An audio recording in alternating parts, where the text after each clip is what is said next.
شروع اللہ کا نام لے کر جو بڑا مہربان نہایت رحم والا ہے۔ جب آسمان پھٹ جائے گا اور اپنے پروردگار کا فرمان سن لے گا اور یہی اس کے لائق بھی ہے، اور جب زمین ہموار کر دی جائے گی اور جو کچھ اس میں ہے وہ اسے نکال کر باہر ڈال دے گی اور بالکل خالی ہو جائے گی اور اپنے پروردگار کے ارشاد کی تعمیل کرے گی اور اس کو لازم بھی یہی ہے، تو قیامت قائم ہو جائے گی۔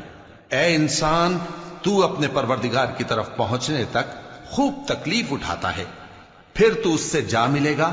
اب جس کا نامہ اعمال اس کے داہنے ہاتھ میں دیا جائے گا اس سے حساب آسان لیا جائے گا اور وہ اپنے گھر والوں میں خوش خوش واپس آئے گا، اور جس کا نامہ اعمال اس کی پیٹھ کے پیچھے سے دیا جائے گا تو وہ موت کو پکارے گا اور دوزخ میں داخل ہوگا۔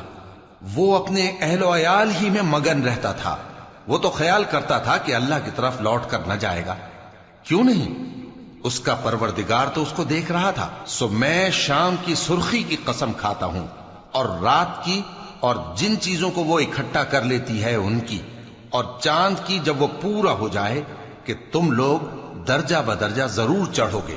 تو ان لوگوں کو کیا ہوا ہے کہ ایمان نہیں لاتے، اور جب ان کے سامنے قرآن پڑھا جاتا ہے تو سجدہ نہیں کرتے، بلکہ کافر جھٹلائے جاتے ہیں، اور اللہ ان باتوں کو جو یہ اپنے دلوں میں چھپاتے ہیں خوب جانتا ہے۔